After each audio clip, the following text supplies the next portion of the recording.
Hello, everyone, and thank you for joining today's webinar. My name is Sonia Siddiqui, and joining us again are Rebecca and Christina from MyRello Solution. Hi, ladies. Hello, Sonia. Thank you for having us. Good morning, Sonia. Good morning, everyone. Well, thank you for coming back. Your webinars have been a hit, and we're really excited for this one, especially because it's about budgeting, and people who are moving to Canada can definitely gain a lot from this webinar. So before we get started, as I see people are still joining in, I'd like to just go over how to best watch the webinar today. Please keep in mind that you are all on listen only mode, so we will not be able to hear you. But Rebecca and Christina will take your questions after their presentation. For that, please type your questions into the Q&A tab found at the bottom of your screen. And for best results, please use a laptop or a desktop computer using Google Chrome as your browser. If you are using mobile devices such as your cell phones or tablets, I recommend downloading the Zoom app. And your feedback is always appreciated. Please do fill out the survey at the end of the webinar. And all of our webinars are always recorded, just like this one is. And you'll be able to watch it again by clicking on the registration link that you used to sign on today. And if not, you'll get a recording sometime tomorrow as well. Just to tell you a little bit about ACCES, we've been around for over 30 years helping job seekers such as yourselves. We served over 34,000 job seekers in the past year, and we work with over 2,200 employers. There's different community partners, different associations, sponsors. We have over 30 tailored programs, which include our sector-specific bridging programs and our pre-arrival programs as well. And I'll tell you more about that towards the end of the webinar. We've got 7 locations in the GTA. Currently, our only location is online. So take advantage of that so you don't have to commute in this weather to come attend programs. You can simply do it from the comfort of your own home. And Rebecca, Christina, I'm going to turn it over to you now. Thank you so much, Sonia. We really appreciate it. I just wanted to say welcome and thank you for having us today. We're really excited to talk about budgeting for the first 6 months in Canada. Over the last couple of years, we have learned that there's a lot of different things you have to consider while relocating to Canada. And also it is a huge factor in which area and city you are actually landing, because each city, each area is a little bit different. So we want to get started just a little bit talk about our country. And Sonia, I just wanted to double check, can you please give me access for the sharing of the presentation? I'm just gonna, perfect, awesome. I just want to talk about our company a little bit and who we are. I apologize. For some reason, we're zipping through the presentation. Apologize. Here we go. We should be fine now. So my name, as I mentioned, is Rebecca. I'm the co-founder from MyRello Solution, and Christina is also on the call. She's also the co-founder, and we are specialized in pre and post-arrival sources for newcomers in Canada. And to myself, I immigrated 11 years ago to Canada. My first step was into Toronto, and then I actually relocated a few years later to Ottawa, the capital of Canada. And I came over the skilled worker program. So whoever is familiar with this program, it is actually designed for people who are specialized in a specific field. And I guess the government is supporting this particular jobs here in Canada.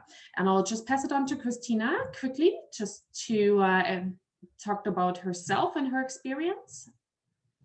Good morning, everybody. My name is Christina, and as Rebecca mentioned, I am a co-founder and owner of MyRello Solution, together with Rebecca. So our organization is helping newcomers, as she mentioned.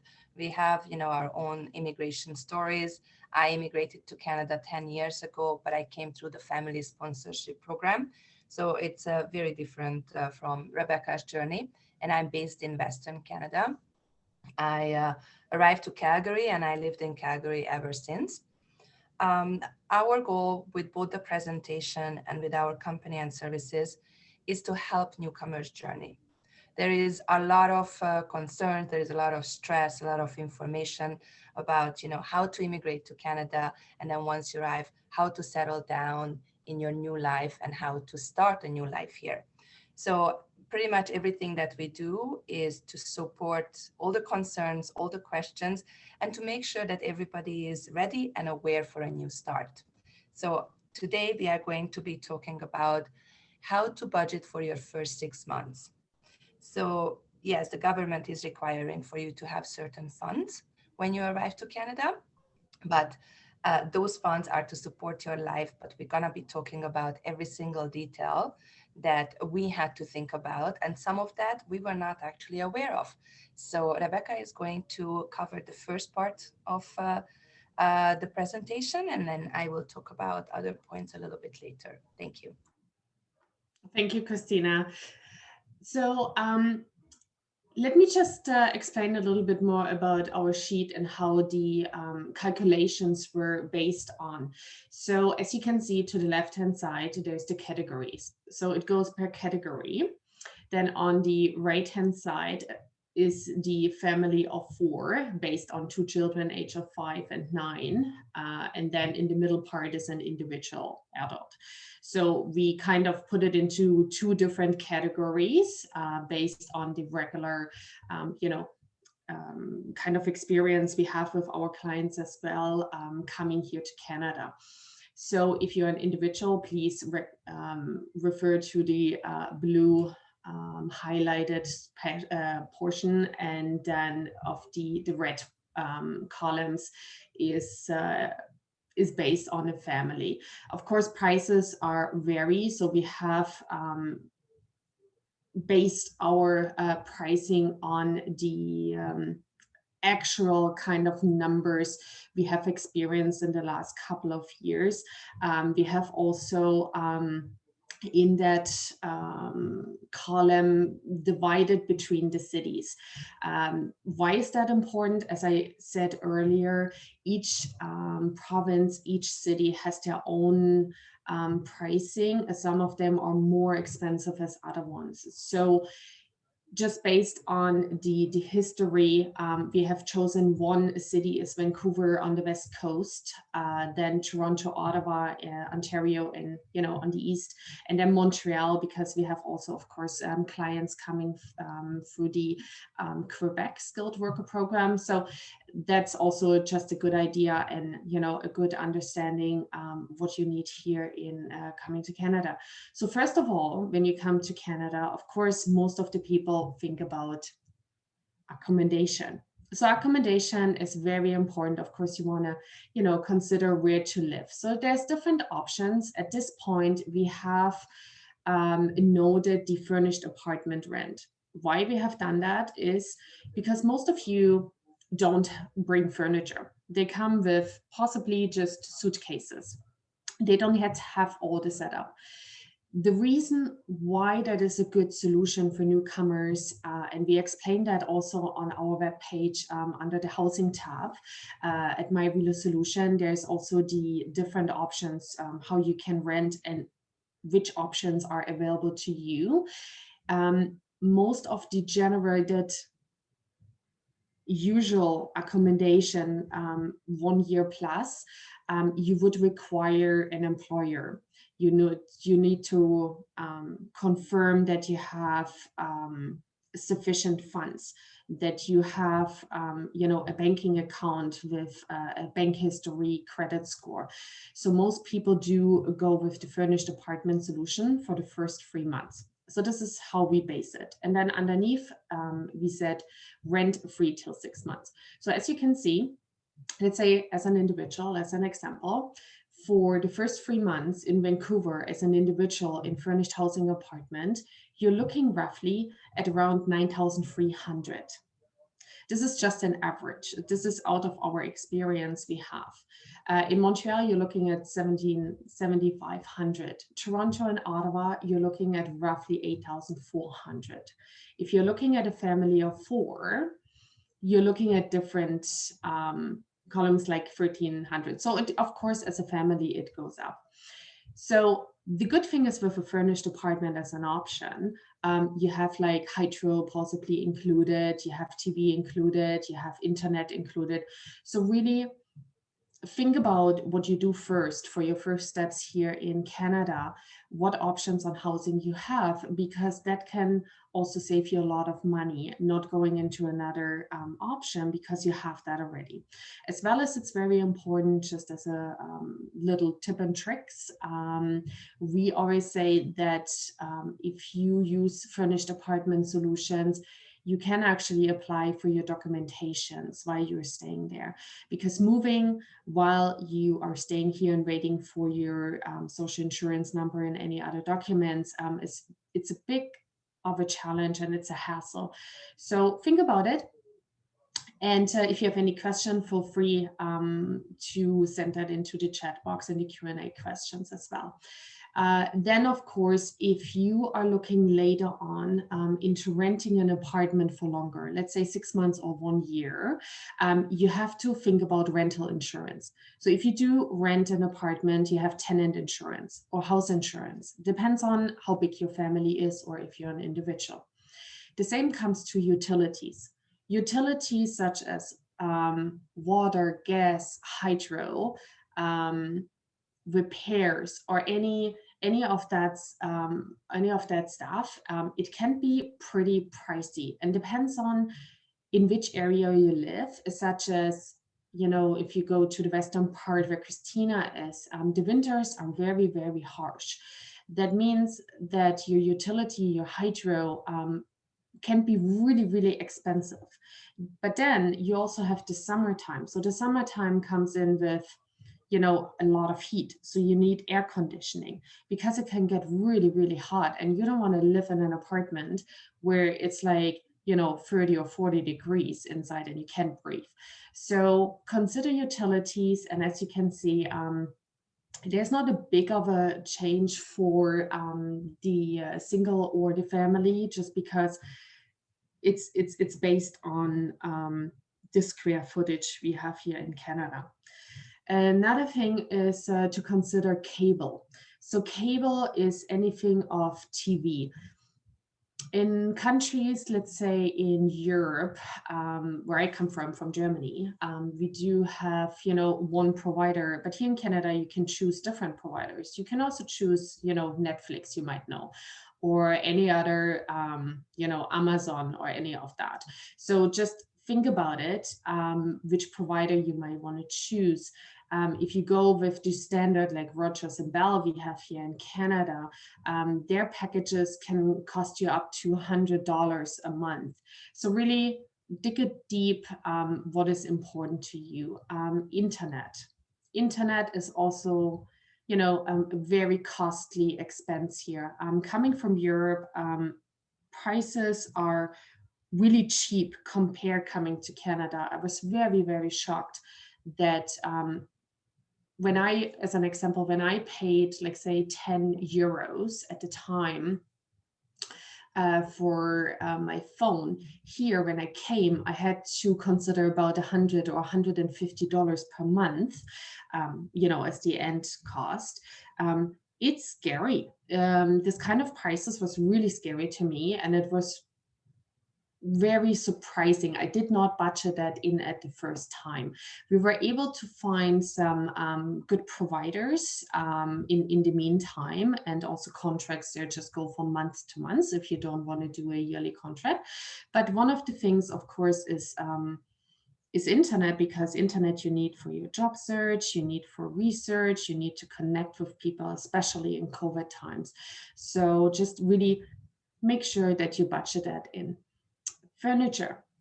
So furniture is also included into your first steps. Like say, if you are able to find an unfurnished apartment and you want to get started, we have based it on the essentials, such as a bed, a couch, or just going to IKEA shopping, the essentials, pots, pans, glasses.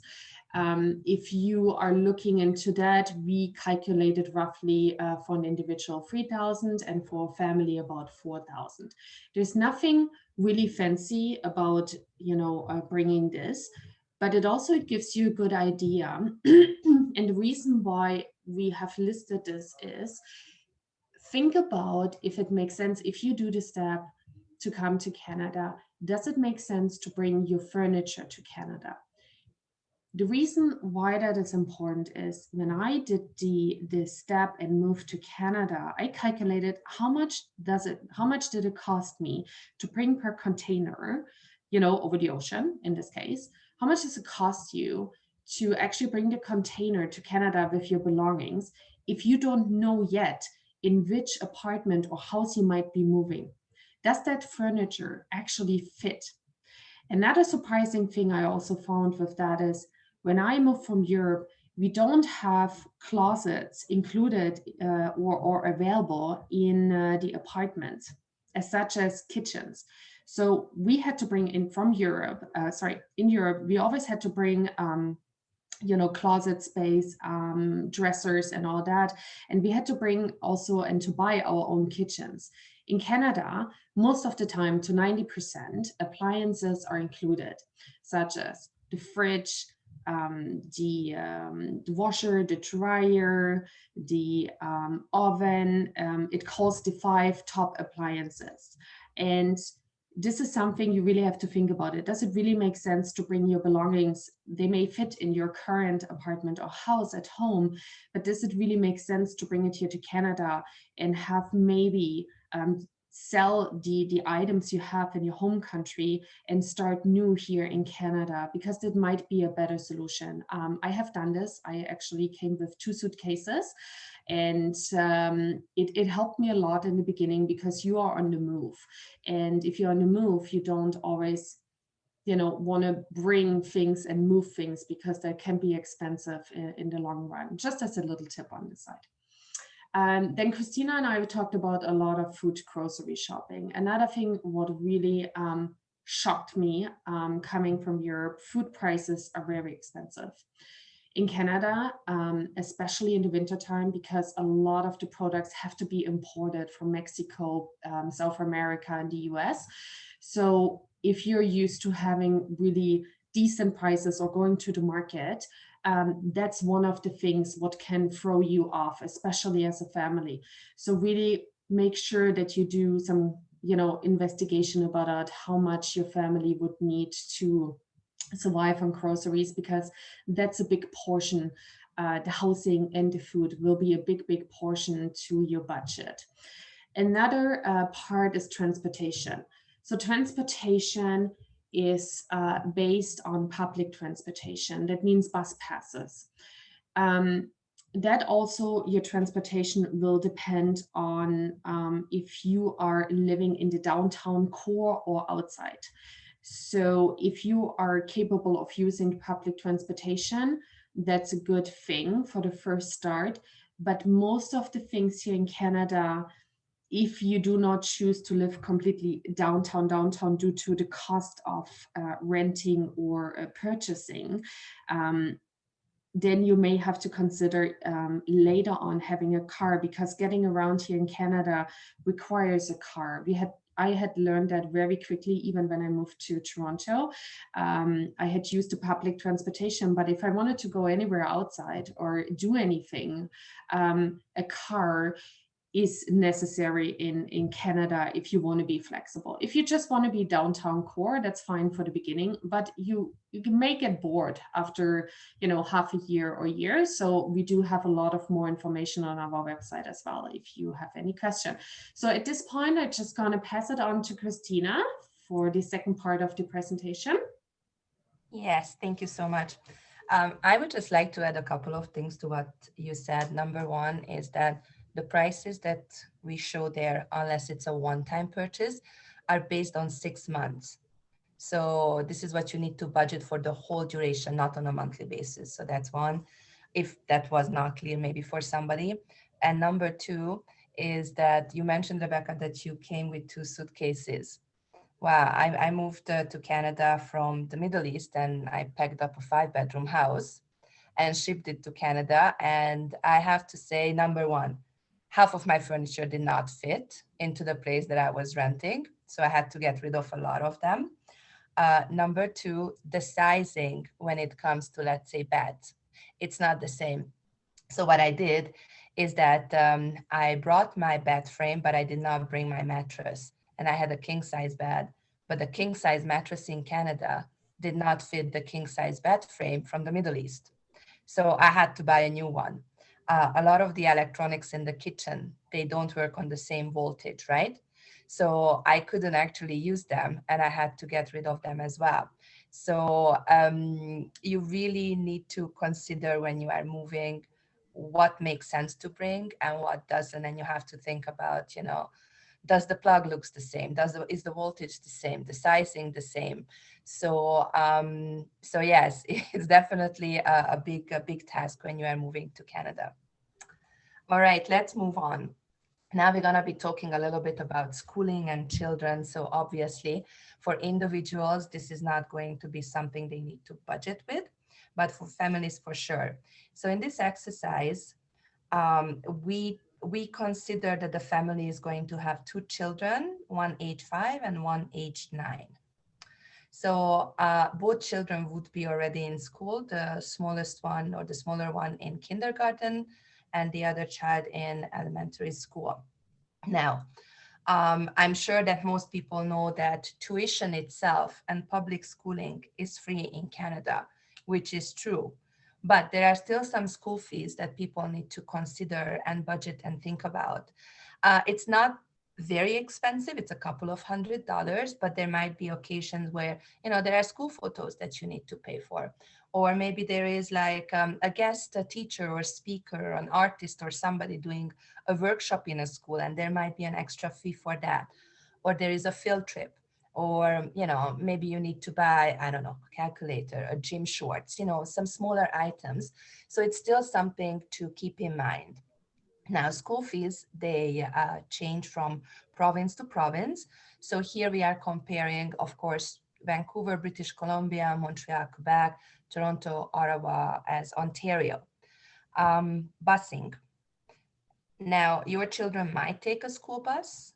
They might take public or public transportation. You might choose to drive them to school. But busing in certain provinces are complimentary, such as in Montreal or Toronto and Ottawa. But in Vancouver, you have to pay a fee.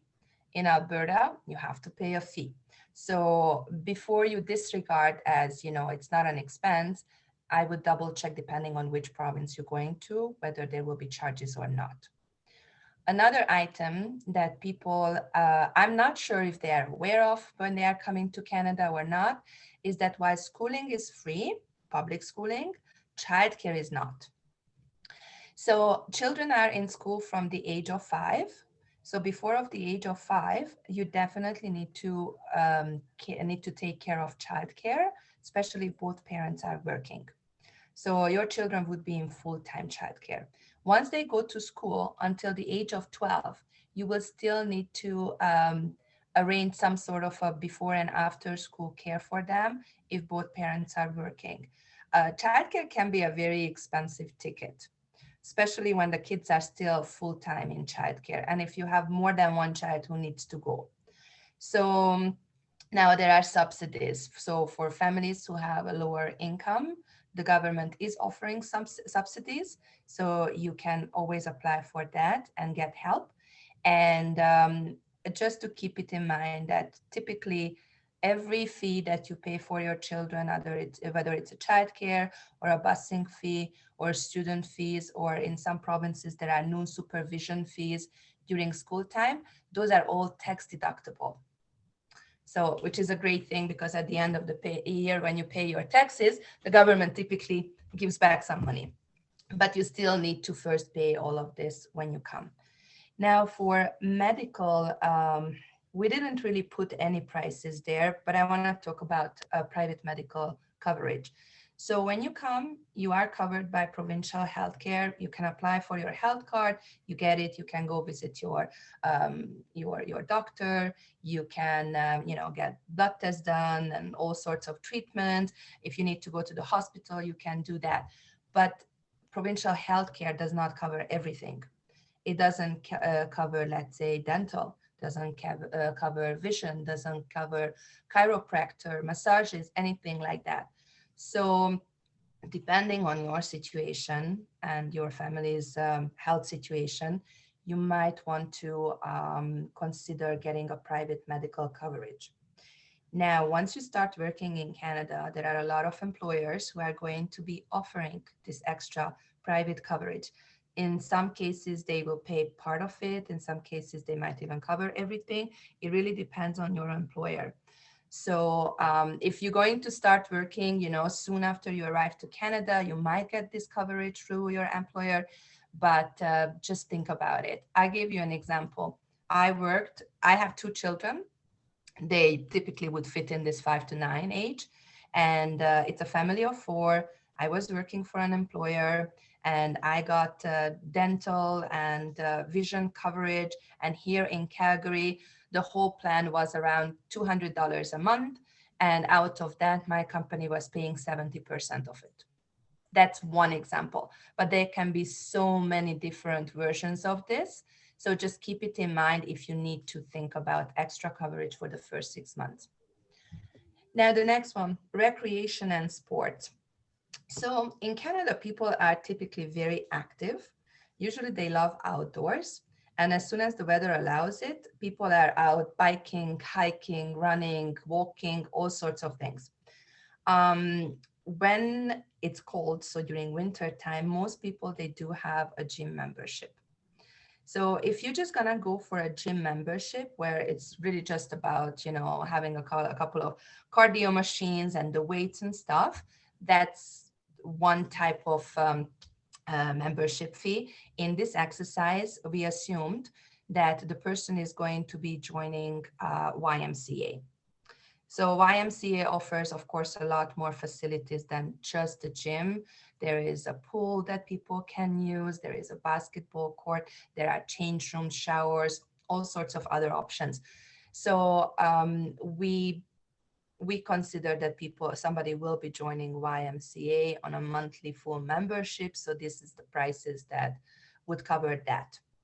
As I said, if you don't need the whole facility, your limited options are enough, then, this budget can be cheaper. Now for entertainment. This is just typically what, let's say eating out a couple of times, maybe a month, going for those lattes and fancy coffees a couple of times, maybe a movie here and there would really cost you in Canada. It's not cheap. So, but, people usually tend to do that at least once or twice. So consider that. Now, phone. This is your cell phone and the data that you're going to get with it. Cell phones are, well, honestly, Rebecca mentioned it compared to Europe, how expensive are. By now, I would say that Europe is not a lot cheaper. At least, Hungary is not a lot cheaper where I'm coming from, because I did some comparison with the plans there. But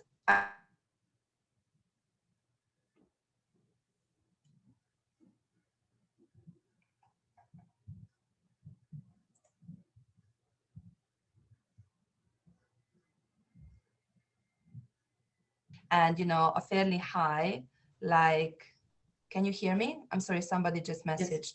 Yeah. Yes, we can hear you again, Christina. Okay, sorry. You just broke up a little bit. Yeah, it's fine. So let me go back. So if you are looking at a package where you need a device, you are looking for unlimited talk time and messaging within Canada, and a 10 gigabyte data package, then you will be looking at around $100 a month when we are looking at Western Canada or even Montreal. I know in Ontario there are cheaper plans, so you can get that maybe for like half the price. but that's how much. It's between $50 to $100 a month if you need a full plan. Now, if you have already your own device, or you don't need that much data, or you're going to be sharing your data with your partner or children, sorry, then of course you don't have to take 4 times, the same full plan. But it's a good thing to budget with that at the beginning. Now, for miscellaneous items and personal care and winter gear. So when we talk about miscellaneous items, I know that we did say that, buying your furniture for your home is going to cost you to $3,000 or $4,000. But there are more stuff than the furniture that you need to buy at the beginning for the house. You might need to get your iron or extra towels or extra sheets. So all of those things that maybe are not big ticketed items, and you may not have to, keep buying them, but at the beginning, it's good to have that budget, if you need to get them. Personal care, hairdresser for ladies, nails, manicure, pedicure, maybe some, facials, it's very expensive in Canada. For me, that was probably one of the biggest shock when I moved here, is because both in Hungary, which is considered Eastern Europe, and in the Middle East, these kind of things are very affordable. Here in Canada, it's very expensive. Just to give you, I don't know how many ladies we have here on the call, but just to give you an example, is that we were talking with Rebecca about going for a haircut.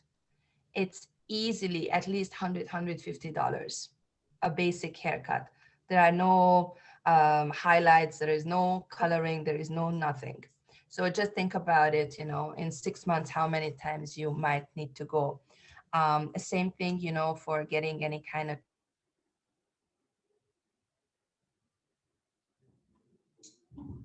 I think she's breaking up again. It might have to consider with the weather at right now where Christina is located. I just gonna jump in till she is coming again. Christina, are you there? Yeah, I'm here. Yeah, go ahead. Yeah, go ahead. Sorry, go ahead again. The last item is winter gear. For winter gear, well, it depends. If you are coming, in the spring, you probably don't need to budget with this for the first 6 months, but it definitely needs to be an investment in your first year. The weather can get really, really cold. And it doesn't mean that it's going to be super cold for 6 months, but we were just talking with Sonia and Rebecca before this webinar. Canada right now is going through some really cold weather. So like last week, during the night in Calgary, the weather was -40 to -55 Celsius. During the day, it was around -35 to -40.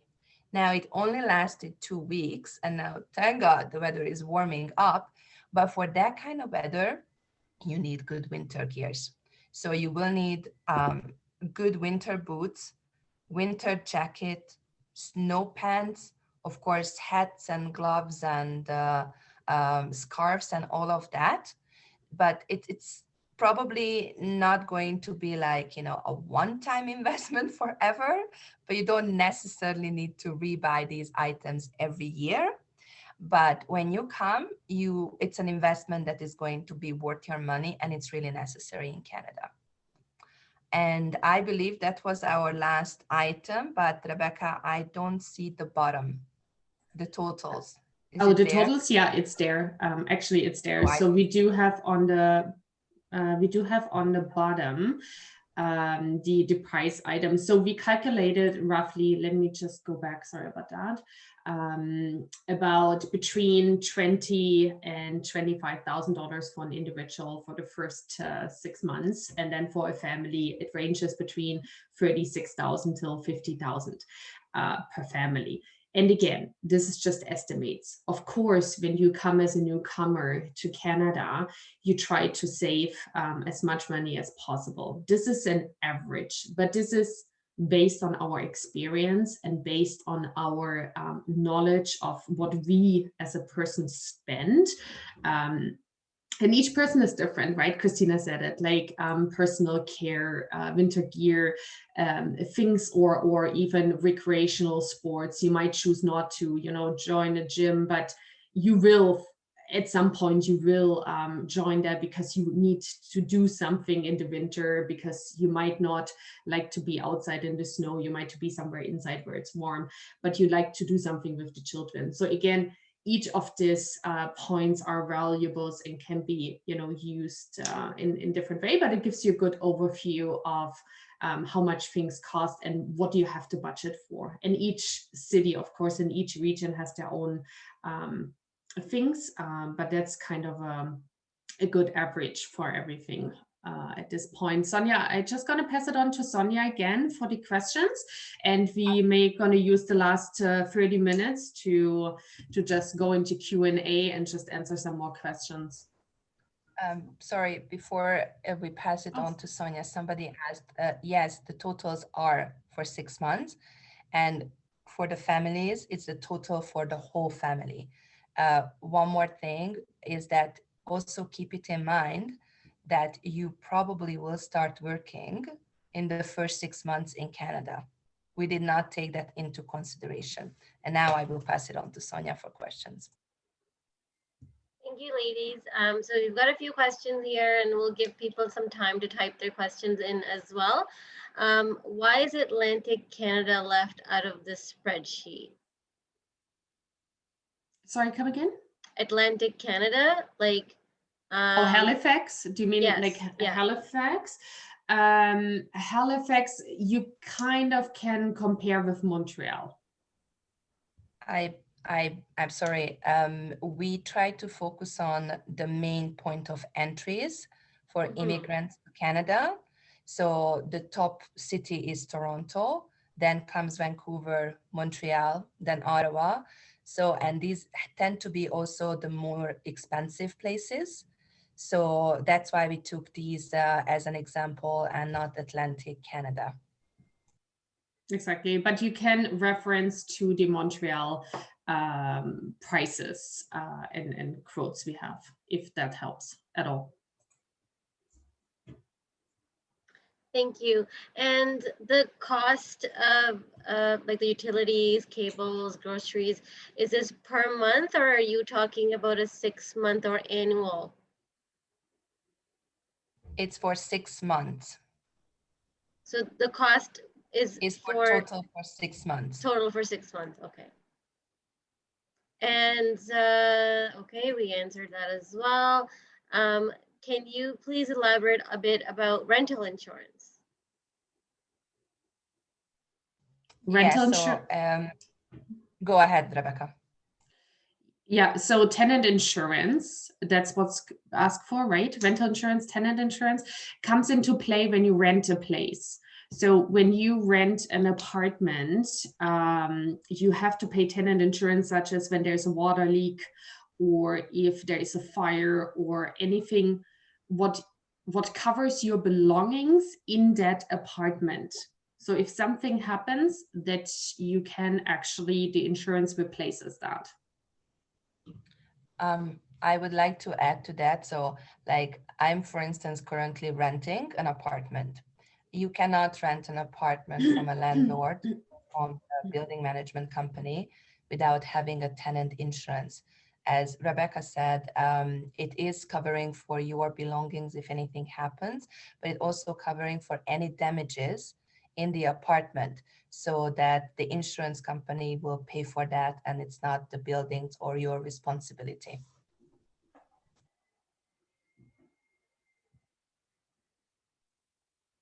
Thank you. Okay, so maybe can you refer back to the spreadsheet, because we're getting a lot of questions about that. If you can share that, but can you please confirm the amounts mentioned on the, so there, you said this is 6 months, right? Yes. Okay, all right. And so we based, just to refer, we based our, the 6 months, so just calculate the prices divided by 6 pretty much. And the reason why we did it for 6 months, because this is the time when you need the most of furniture or any contracts or anything you want to get for yourself to get settled? But Thank you. the rent, sorry, Oh, the go ahead. Yeah. Sorry. rental insurance is for 3 months because we consider that the first 3 months you You're cutting out again.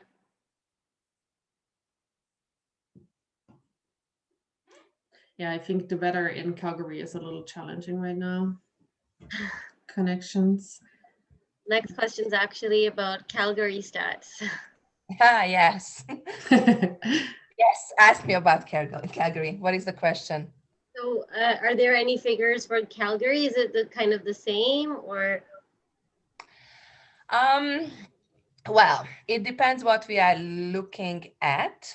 Calgary is definitely more expensive than Montreal. I would say it's just a little bit behind. It really depends. When it comes to rent, Calgary is a bit cheaper than Toronto and Ottawa. But for instance, when it comes to like stuff as a gym membership, school fees are a lot higher. We have extra school fees that are not included here. Transportation, it's again like Toronto, Ottawa. When it comes to food, when it comes to miscellaneous, entertainment, self-care, it's all more expensive. So we don't have the numbers here. I would say there are some things, where Calgary is a bit cheaper, but in most cases, I would not say Calgary is a cheap city. Thank you. What would you consider a good salary package for a young couple that's planning to move to Canada and start a family? It really depends on what is the industry you're working in. It depends on what is the demand on the job market. It depends what kind of level you're looking at. Is it like a manager, a director, an associate? It depends on a lot of things, but I would say that if you would like to know what are approximately the salaries, you can go to Glassdoor, you can go to either job bank, see what kind of jobs are posted in your industry, what kind of salaries are offered. You will get a better answer. It really depends on a lot of things. Thank you. And people are asking if there'll be a recording. So the link that you used today where it says join, click here to join, you can use the same link to rewatch this webinar in a few hours. And you can share that link with anyone if you like, and you will get an email sometime tomorrow with the recording link again as well. So I hope that answers the question about recording. And then at the end of the month, all of our webinars are posted on our YouTube channel as well, so you can keep a lookout for them over there as well. So can you share the cost of rent again? Sure, I can go back. Yeah.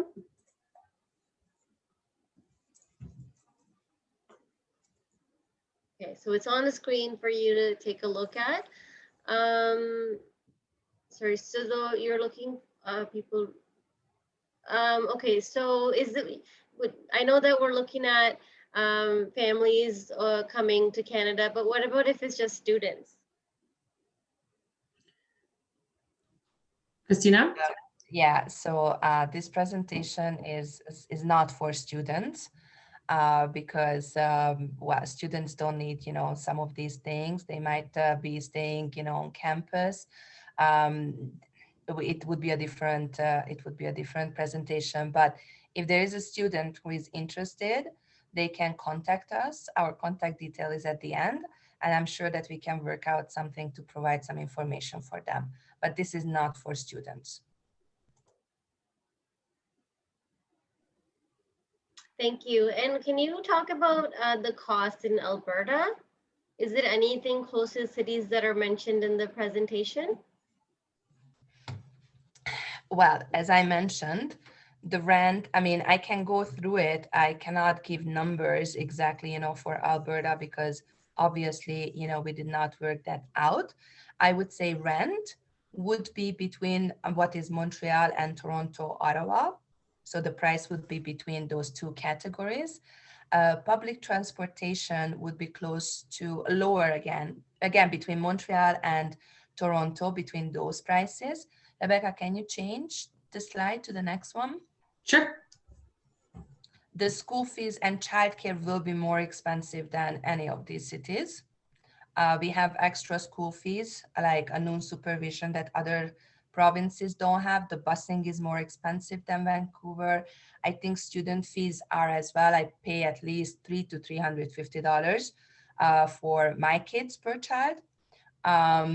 Before and after school care will be more expensive. For recreation and sport, more expensive than these cities. Entertainment, I wouldn't say it's more expensive than Vancouver or Toronto, so approximately the same price. As for the phones, it will be around what Vancouver is. Miscellaneous personal care winter gear, well, we kind of calculated the same. So it will be at least as much as what we budgeted. Yeah. Yeah, next question. But again, if somebody is specifically interested in Alberta, please send us an email and I will try my best to provide them with some numbers, with some more concrete numbers. Thank you. And you talked about rent insurance. Is this a fixed amount or does it depend on the value of the apartment or your belongings? How is that calculated? The tenant insurance, is that the question? Yes. Tenant insurance is based on, well, yes, it's based on your valuables, like how much is the value. But unless you have some serious jewelry or art in your apartment or house, I would say that, you know, it's more based on the coverage you're going to get, which I think typical, it's you have to be covered for $2 million insurance. So, but again, I mean, if you have like a lot of valuables in your apartment, might be higher than that, but I paid exactly the same amount for a 2-bedroom apartment or a townhouse in Calgary because it was based on the coverage. For Ontario, just saying, because I had both experience, Toronto and Ottawa, I had low as $30 per month, but I had also insurances up to $150 a month. And again, as Christina mentioned, it depends on what you insure. There is a base, and then you increase. You can insure your laptops or your jewelry or whatever you have, but the basic kind of starts between $30 and $50 a month in Ontario. Thank you. So Maria here says that she's been researching cost of furniture, beds, mattresses, and it's too much. Is there any like cost-effective way to buy these things? Well, I would say that if you don't want to buy it, I mean, from stores and stuff, probably it's IKEA your best bet. I don't think you're going to find really cheaper than that. If you don't want to buy it from a store, you might want to look at stuff like Kijiji. People are sometimes, you know, selling even new stuff or used stuff. Some of them are slightly used. Or Facebook have marketplaces where people are trying to sell their belongings, but it's probably going to be a secondhand items, but there is a lot of options to buy those kind of things as well.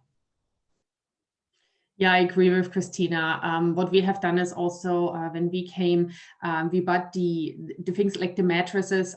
We did not buy from somebody else because we didn't wanted to reuse them. But furniture, just furniture you want to furnish, you can go to the sites Christina mentioned, Kijiji, Craigslist, Marketplace, certain, in the grocery stores or in the stores, people post, things what they like to sell or give away for free, also in grocery stores. There is another app you can use as well for specials. We have it also for our clients. It calls Rebi. It's an app online, and you can put it in your smartphone, and that gives you all the grocery stores, all the stores in your area, and you can kind of point out what item you're looking for, and they give you the best prices every week as an update. So there's specific apps you can use as well for that. And what I learned as well from a Canadian, it's very interesting, and I smile every time when I hear it. It's like, do not buy anything what's not on sale. And it's actually true. Pretty much 99.9% everything goes on sale at some point. So if you see something what's not on sale, to 99.9% it will go on sale. You may have to wait a week or two or a month, but most of the time it goes on sale. You also will notice that things here in Canada have a system. Let's say in the spring they sell a lot of things for cleaning products because people getting ready to clean things out. In the winter, in the end of summer, September, when school starts, they're starting selling school equipment, winter gear on sale. So it's like a rotation. Every year there is like a rotation of specific items, and then you can get them cheaper in that time.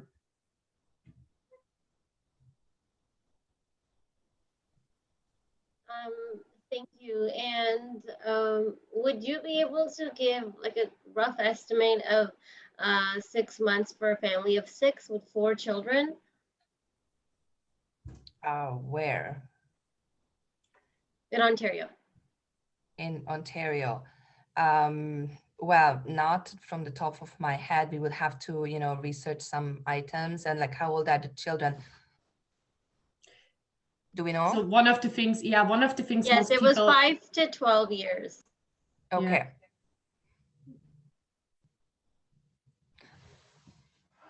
Go ahead, Okay. Christina. No, I just wanted to say that, I would love to give an estimate. Again, if we can have an email or something about it, then we can get back. But now I can't just open this spreadsheet here, but definitely would love to. Sonia, is there any way that, these specific questions, like I know we had one or two for Alberta, we had now a family of 6 for Ontario. I quickly did see on the chat, somebody was asking about a family of 5 for Winnipeg, I think, with 3 children. I saw somebody, I think, even for Saskatchewan. Is there a way that maybe we can get a list of all these specific questions? Yeah, so people watching, you can see their email on the screen right now. So please email them directly and you can get in touch with them and help get your questions answered. So we can leave the screen up for now. Thank you for sharing that.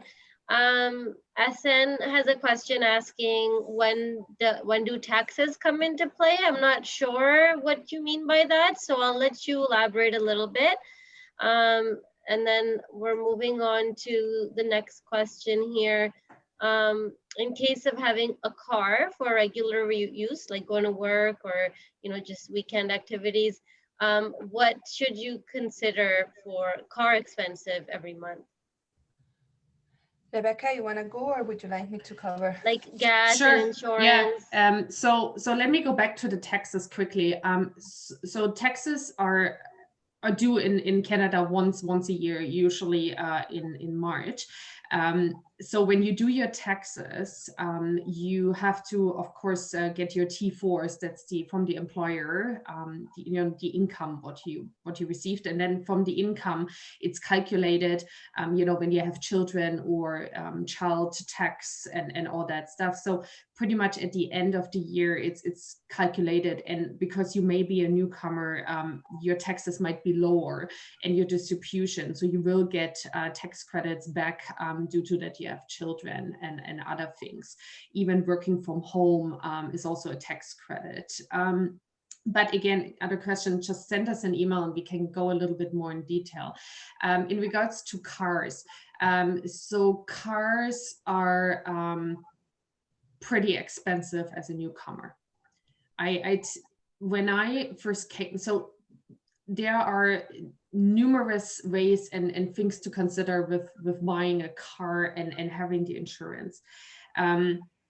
There are 12 countries who are exempt of, when you come to Canada, where you can exchange your driver license. That's part number 1.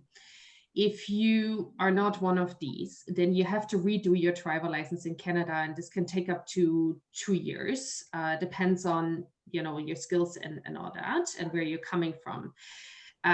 When you then go into purchasing a car, then there's a credit history, what is very important. And then also it is important that in Canada with the driver insurance, it is counted how much experience you have.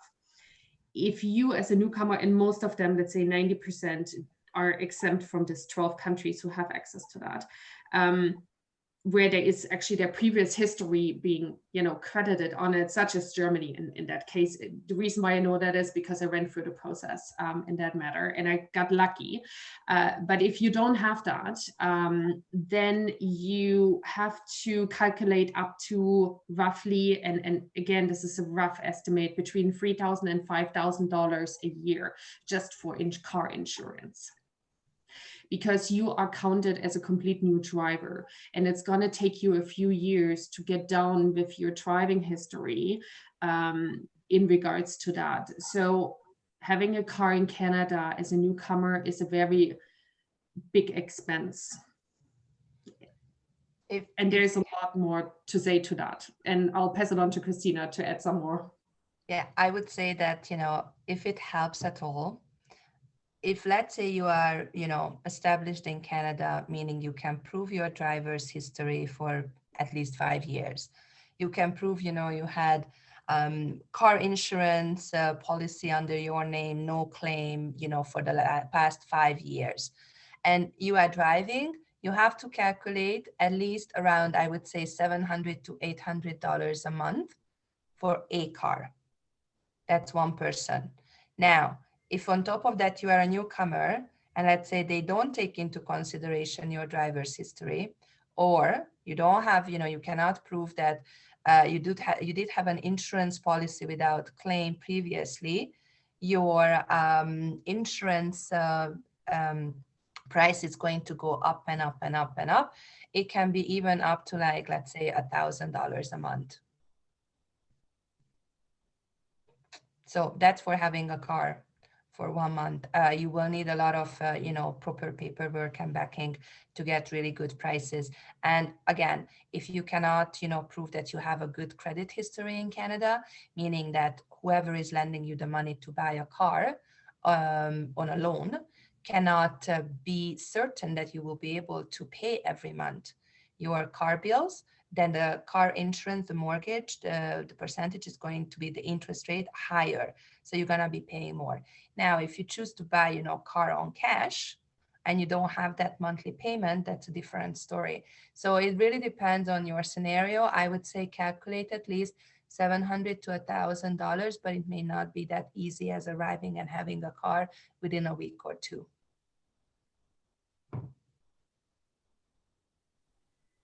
Thank you so much, ladies. That was really nicely answered. We did manage to go through a lot of questions, but if you still have any questions, feel free to email these lovely ladies and they'll be able to answer your questions. We are at the end of the webinar right now, and I just wanted to let you know our next webinar coming up is on it's tomorrow, same time, 11 a.m. to 12 p.m. So feel free to register for it. How to prepare for your 2021 job search. And if you are interested in signing up for other webinars, so please go to our website, accessemployment.ca/online event series, and you can click through for all of the webinars that are coming up. And if you are interested, if you are in Canada and you are interested in someone to start helping you with your job search, call your closest ACCESS location and someone can start helping you right away. And if you are pre-arrival and you will be arriving in the next few months, please email cec@accessemployment.ca to see if you'd be eligible for our pre-arrival program. And we are very active on our social media, so please follow us on Instagram, Twitter, LinkedIn, and Facebook. Thank you so much, ladies, for today's presentation. Please stay in touch with us, everyone. And again, stay in touch with Rebecca and Christina. Rebecca and Christina, would you like to add anything before we end off today? No, other than, I'm sorry, I know that everybody has probably a ton of questions, and really please just email us and we will try to answer everybody. I already received an email from Marella. Thank you so much. I will get back to you. And Sonia, we will be in touch for our next webinar with you. Awesome. Thank you so much. I hope everybody has a great day ahead. Thank you. Thank you. Take care. Bye-bye.